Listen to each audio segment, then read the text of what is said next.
ఏ రైతు కుటుంబం సంతోషంగా ఉంది? ఏ రైతు కుటుంబం ఈరోజు సంతోషంగా ఉన్నారో చెప్పాలి. నిన్న వర్షాలు పడితే ప్రకాశం జిల్లాని కరువు మండలాలుగా కరువు జిల్లాగా ప్రకటించమని చెప్తే మీ యొక్క కడప జిల్లాలో కొన్ని మండలాలు ప్రకటించుకొని ఈ ప్రకాశం జిల్లాలో కేవలం 3 మండలాల్ని కరువు మండలాలుగా చూపించి రైతుల్ని ఇబ్బందులకు గురి చేసిన మాట వాస్తవం కాదా అని నేను అడుగు.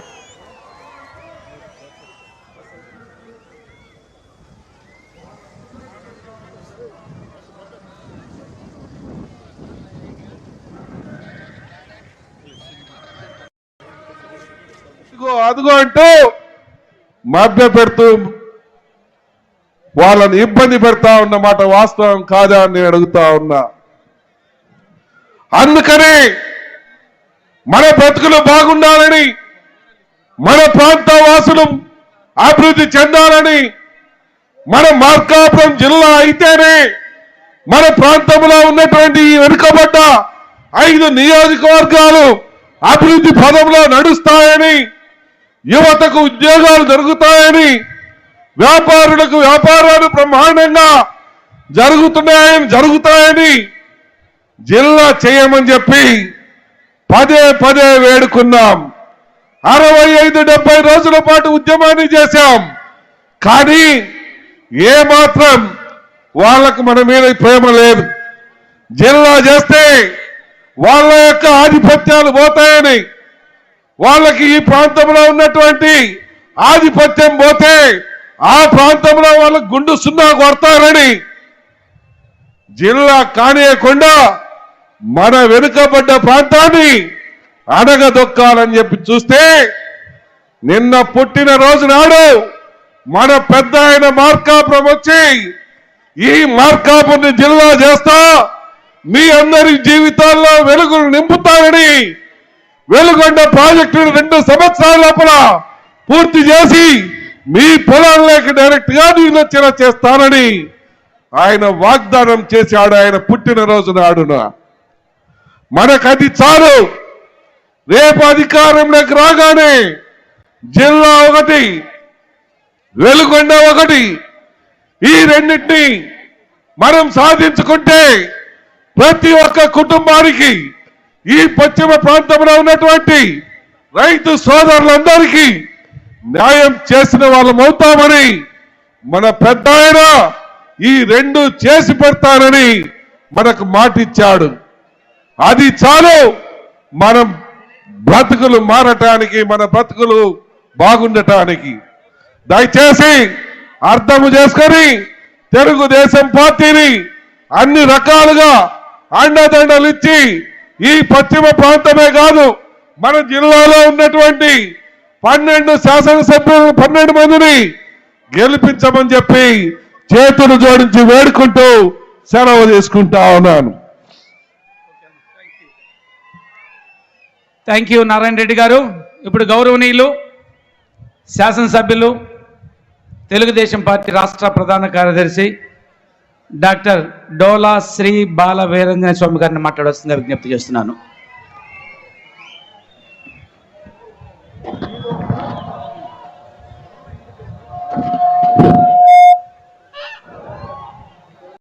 అందరికీ నమస్కారం.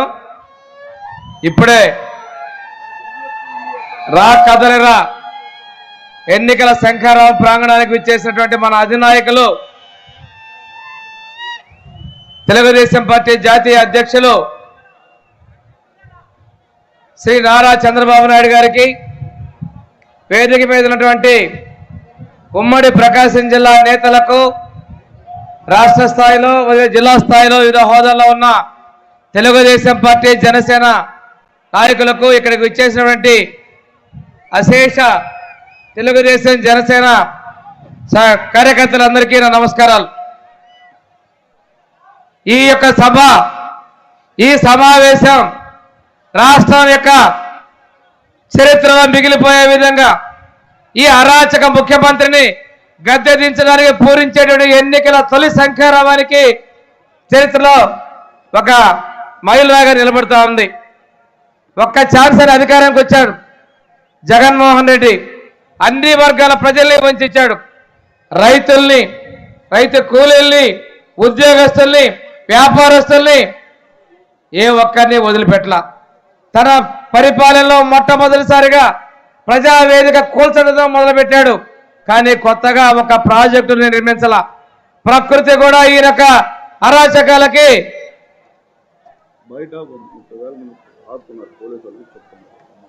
దయచేసి అడిషనల్ ఎస్పీ గారు, డిఎస్పీ గారు 30,000 మంది పైగా సభా ప్రాంగణం బయట ఉన్నారు. మీరు ఈ సభకి ఎందుకు జగన్మోహన్ రెడ్డికి సహకరిస్తారో మాకు అర్థం కావడంలా. రాష్ట్ర వ్యాప్తంగా ఆయన తరిమి కొడతా ఉంటే పోలీసులు ఇక్కడికి వచ్చేవాళ్ళని అడ్డుకోవడం మంచిది కాదు. మీలో మార్పు రావాల్సిన ఆవశ్యకత ఉంది. తక్షణం ఈ సభకు వచ్చే వాళ్ళందరినీ కూడా ఎటువంటి ఆటంకం లేకుండా పంపించవలసిందిగా విజ్ఞప్తి చేస్తున్నాం. దయచేసి అడిషనల్ ఎస్పీ గారు చర్యలు తీసుకోవాల్సిందిగా మీ వారికి ఆదేశాలు ఇవ్వాల్సిందిగా మేము రిక్వెస్ట్ చేస్తా ఉన్నాండి. ఈరోజు ప్రాజెక్టుల గేట్లు కొట్టుకుపోతా ఉన్నాయి. పోలవరం అసంపూర్తిగా ఉంది. ప్రకాశం జిల్లాలో తాగునీటికి సాగునీటికి మూలమైనటువంటి వెలుగొండ ప్రాజెక్టుని డేట్లు వాయిదాలు వేసుకుంటూ వచ్చారు. ఈ ప్రాంతానికి కనిగిరిలో మన ప్రీతమ నాయకులు నారా చంద్రబాబు నాయుడు గారు త్రిబుల్ శంకుస్థాపన చేసి 5 సంవత్సరాలు పూర్తయినా ఇప్పటికీ ఈ ప్రభుత్వం ఒక ఇటుక పెంచుకోకుండా విద్యార్థుల భవిష్యత్తు మీద దెబ్బలాడుతూ ఉంది. ఇక్కడ ఇంకో విషయం ఏంటంటే ఈయన దళితులకు మేనమామ అంటే వచ్చాడు. మేనమామ కాదు, దళితులను హింసించే కంసమామ అని చెప్పేసి ఈ రాష్ట్రంలోని దళితులందరూ చెప్పుకుంటా ఉన్నారు. దళిత గిరిజనులకి విద్యా ఉద్యోగ అవకాశాలు దూరం చేసే ఎవరైనా ఉన్నారంటే ఆయన జగన్మోహన్ రెడ్డిని మనం చెప్పుకోవాలి. ఎస్సీ కార్పొరేషన్ ని, ఎస్టీ కార్పొరేషన్ ని, బీసీ కార్పొరేషన్ ని, మైనార్టీ కార్పొరేషన్ ని విభజించి ముక్కలు చేశాడు తప్పితే ఒక్క లోనైనా ఇచ్చాడా? స్వయం ఉపాధి కోసం ఒక్క కార్పొరేషన్ లోన్ ఇచ్చాడని అడుగుతా ఉన్నా. ఈ రోజు రాష్ట్రంలో నిరుద్యోగ యువత అసహనానికి గురవుతున్నారు. ప్రతి సంవత్సరం జనవరిలో జాబ్ క్యాలెండర్ ఇస్తామంటే ఆఖరి సంవత్సరం నిండా కూడా చూశారు.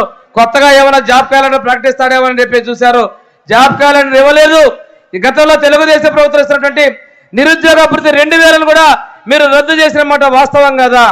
ఎన్నికల్లో చెప్పిన అంశాలు చేశారన్నావు. ఎన్నికల ముందు నీవేమైనా చెప్పావా నిరుద్యోగ భృతి రద్దు చేస్తారని చెప్పేసి జగన్మోహన్ రెడ్డి నేను అడుగుతా ఉన్నా.